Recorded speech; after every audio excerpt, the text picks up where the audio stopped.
dysfunctional vet here. What I have, besides a dog standing in the way, is a cheesy, cheap frame stair. If you look at this thing, this first piece is about 6 inches in height. The next one is set at 13 inches and then 20 inches. And then this last one right up here is set at 27 inches. In just a minute I'll come back and I'll put my steps on it. But what makes this really handy is this is a fairly substantial frame. In the back there, it's shored up pretty good. Now I can put some cross pieces like these ones in the back from side to side, but it won't be necessary once I put the steps in. But if you're looking for a real cheap alternative, what you can do is you can go and you could get what's called cull, C-U-L-L, cull wood from someplace like Home Depot or Lowe's if you're in the city. And you take this wood, this is wood that's damaged for whatever reason. You can buy it dirt cheap, I mean for next to nothing. And you can build yourself a real simple little frame here. I'll film this as soon as I finish putting it together, but I wanted you to see it in this stage right here. You got your first piece, and that one is 6 inches high. This is this one right here. The next one up, right there, it is 13. This one is at 20, and then 27 for that top piece.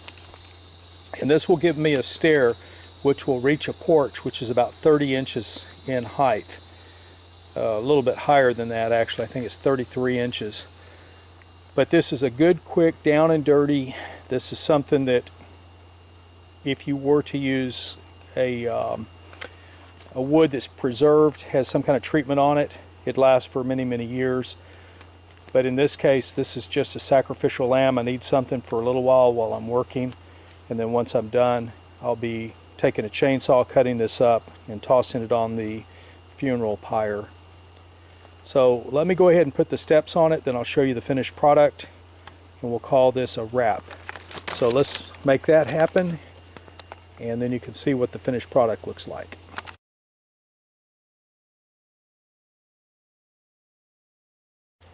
Okay, we have 3 steps on. I got one to go on the top, and I'm getting ready to cut that one, but I wanted to show you how this thing looks before I get that far along. This right here is just an external brace. You know, I should use the green laser so y'all can go, oh wow, he's got a green laser. How cool. How cool is that? Yeah, again, let's not waste your time. Anyway, the construction method on this, if I can get this where it will show up, zoom in just a little bit. That's the actual drawing that I did right here. Each one of these, the original was to have a 12-inch step, and it didn't really look like it would look that good. This is assuming that I had a 2-inch board, or 1.5, so it'd be your 5-inch, your 12, 19, and 26. If you remember, these are 6, 13, 20, and 27 in height. And that's because I'm going with a 3/4 inch thick step on each one of these pieces. But this is a real quick, easy way to frame a stair. And, oh, hit the wrong button there. It's a real easy way to frame a stair, and it works out pretty well. It's quick, it's easy. You walk right up the thing, no problem. You can come down it. It's stable. Can't see that, but I'm trying to rock it. It's not rocking. It's a real good, quick, easy stair. And if you're after something that you can use as a sacrificial lamb at, say, a deer camp or some kind of little construction site where you just need a temporary stair, this is about as simple as it gets.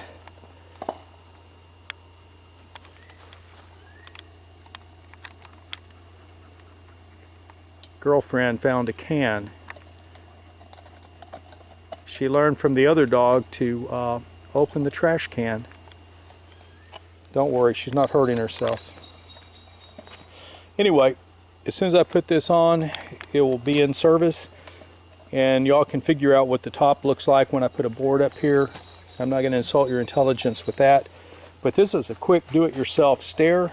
Very stable, very strong, very durable. And yes, I just bought a nailer and I just literally nailed the living daylights out of some stuff. One point on nails, and I'll demonstrate with this.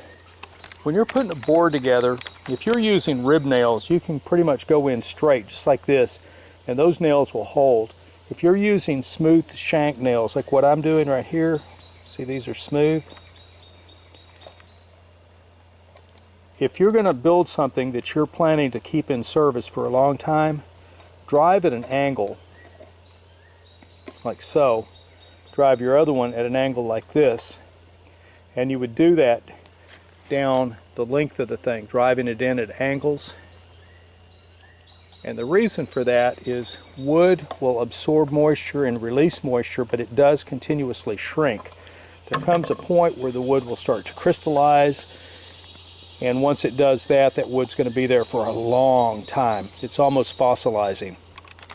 But by driving it in at an angle when you're using a smooth shank nail, as the wood shrinks, it will actually pull it together and make it tighter. Years ago, and I don't know how long ago it was in the 70s, I think, a friend of mine had a stair that his dad had built when he was about 4 or 5 years old. And I had spent time in the Navy and was out, and I'd met him there.